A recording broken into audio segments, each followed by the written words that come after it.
Hi everybody, Bob Gower of bobcanhelp.com. Thank you for tuning in to our final video in the Agile Heartbeat series. Again, the Agile Heartbeat is the series of meetings that you set up and establish in your company that keep information flowing through your business in the same healthy way that exercise keeps oxygen and blood flowing through your body. Today we're just going to do a quick overview of everything that's been covered in the previous 5 videos. So again, this is the Agile Heartbeat. Now the first meeting we talked about is the product planning meeting. This is the high-level meeting where the management team determines the product direction. That again gets communicated to the development team in an estimation meeting, and they actually look at how much or how difficult things might be. It's a sort of high-level meeting where we're sort of thinking about how we might develop things and how expensive they might be in terms of time and effort. The next meeting is the sprint planning meeting, where we take the stack ranked backlog and we pull off the next set of work that we're going to do and commit to it.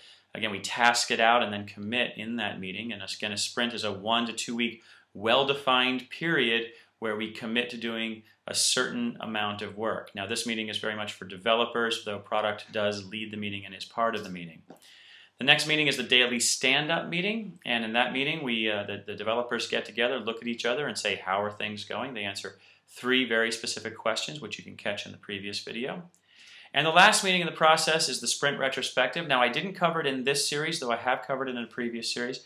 This is one of the most important meetings in any business, and this is the meeting where the company actually looks at each other and they say, how can we do this better? How can we work together better?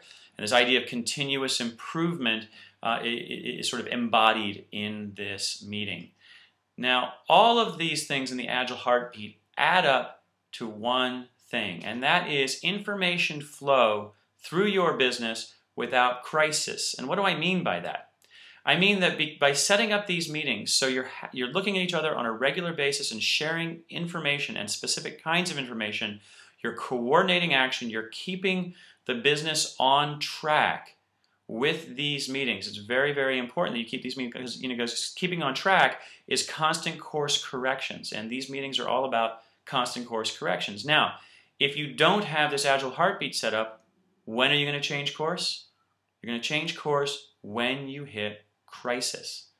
And so the Agile Heartbeat is a way to sit down, look at each other, work together, and coordinate action without having to let a crisis push you there. As a matter of fact, you can actually take the sort of crisis management or management by crisis almost entirely out of an organization by utilizing these methods. So again, my name is Bob Gower of bobcanhelp.com. Thank you for tuning in. Please do leave comments at my blog at bobcanhelp.com.